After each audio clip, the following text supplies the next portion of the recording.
En términos generales, a mí me parece que es interesante el planteamiento que hace el Plan Nacional de Competitividad, en el sentido en que tenemos que empezar a pensar que el modelo, en efecto, que tiene el Perú de crecimiento basado en exportación de commodities, es un sistema extractivo, tiene que empezar a actuar de una manera complementaria con algunas de las medidas que incluso se han planteado en el propio plan, ¿no?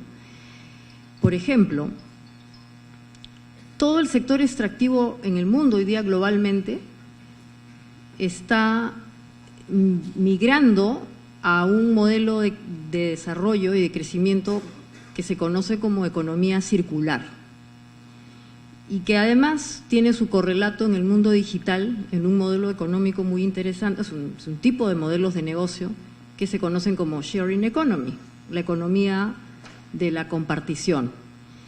En el caso de la economía circular, que es hacia donde están yendo en los países, vamos a hablar por ejemplo de Noruega, que es de donde tengo más conocimiento porque en verdad estoy ahí vinculada, las industrias del petróleo, o sea, la industria del petróleo, la empresa estatal noruega, antes se llamaba Statoil, hoy día se llama Equinor, porque está tratando de vincularse con ese nuevo paradigma de la economía circular. Lo que plantea es que hay que tratar de que los procesos productivos sean más eficientes para tratar de reutilizar, en el caso de las industrias extractivas, los llamados subproductos, que en el caso del Perú los subproductos terminan siendo desechos o elementos de contaminación. ¿Cómo se logra que ese subproducto, que es un elemento que hoy día es básicamente contaminación pasivo, medioambiental o lo que sea, tenga un valor? Es justamente con el uso de la tecnología. Y eso es además tecnología disruptiva. O sea, hoy día está de moda hablar de la inteligencia artificial o del Internet de las cosas o de los nuevos materiales. Bueno, todas esas tecnologías disruptivas son las que se utilizan para convertir algo que en principio era un desecho o un subproducto, o algo que es simplemente algo que no se utiliza y que tiene efectos contaminantes, para que se convierta en una derivada positiva que es el mundo de los subproductos. Y ese es el paradigma de la economía circular, que además el Plan Nacional de Competitividad lo plantea. Lo único es que solamente lo ha definido para sectores como es el agro, la agricultura, el tema pesquero, acuícola, pero en el asunto de la minería, donde podría tener un desarrollo muy interesante, no se ha mencionado expresamente. Eso por un lado. Por otro lado, comparto en el sentido en que el tema de la innovación como una acción propia de los sectores empresariales en el Perú todavía tiene brechas, a pesar de que han habido esfuerzos muy importantes de política pública.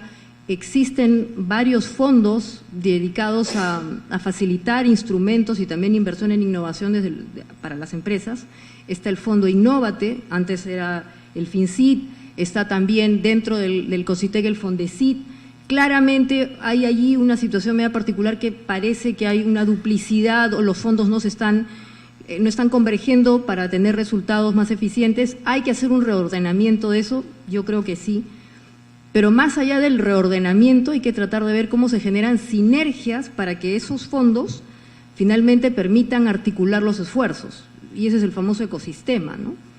Por ejemplo, hoy día en las regiones se están desarrollando también acciones para tener entornos o los famosos ecosistemas regionales. Esos ecosistemas regionales van a requerir algunos otros actores de los lugares donde se desarrollan, que les permitan algún tipo de planteamiento sobre su propia diversificación. Y sobre eso los fondos tipo Innovate o el Fondecit todavía no han definido líneas de financiamiento. Entonces ahí hay un elemento de complementariedad que podría también empezar a revisarse ahora que se plantea la posibilidad de cómo es que no seguimos duplicando en el uso de estos fondos. Y el tercer tema que me parece muy relevante y que probablemente tenga que ver con este asunto de los fondos es que en efecto en el Perú necesitamos empezar a diseñar una Agencia Nacional de Innovación. Esa Agencia Nacional de Innovación, que ya que se ha hablado de la Alianza del Pacífico, ya existe en los otros países de la Alianza del Pacífico. Lo tiene Colombia, lo tiene Chile y también, bueno, México es un caso particular porque ahí la tenían, pero ahora han habido unos cambios y como que ya no está por ahí.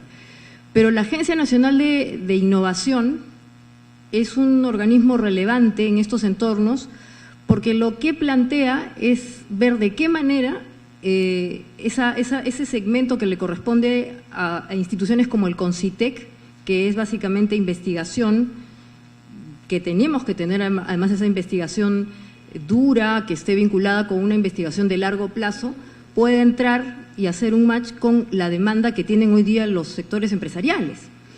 Y al mismo tiempo ayudar a que las empresas puedan desarrollar ciertas habilidades para poder capturar ese conocimiento, porque ese es el otro gran problema. O sea, las empresas, las industrias quieren acercarse a los investigadores de universidades o de los propios centros de investigación públicos, los famosos IPIs, pero no cuentan con esas personas o con ese tipo de perfil profesional que les ayude a capturar ese conocimiento. Estas agencias nacionales de innovación tienen una serie, en principio deberían tener una serie de medidas que ayudan a facilitar ese acercamiento, y esa labor hoy día no se está cumpliendo de manera clara, ¿no? Digamos que de alguna manera parte de esa labor la cumple, pero desde el punto de vista mucho más ejecutivo, o sea, yendo en sí mismo al terreno, el Instituto Tecnológico de la Productividad, que está adscrito al Ministerio de la Producción a través de los CITES. Pero necesitamos algo más arriba de eso, y eso es justamente la Agencia Nacional de Competitividad, de Innovación. Y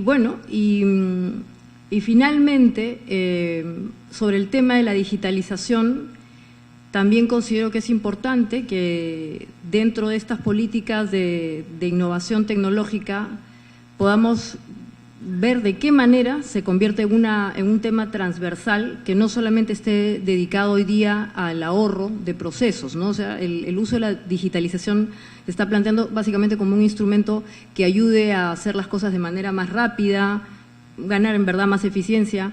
Yo lo que creo es que podríamos estar explorando otros escenarios, ya que se habla de la diversificación, en donde el Perú podría desarrollar de alguna manera algún tipo de mercado vinculado con la digitalización y con la tecnología en sí misma, ¿no?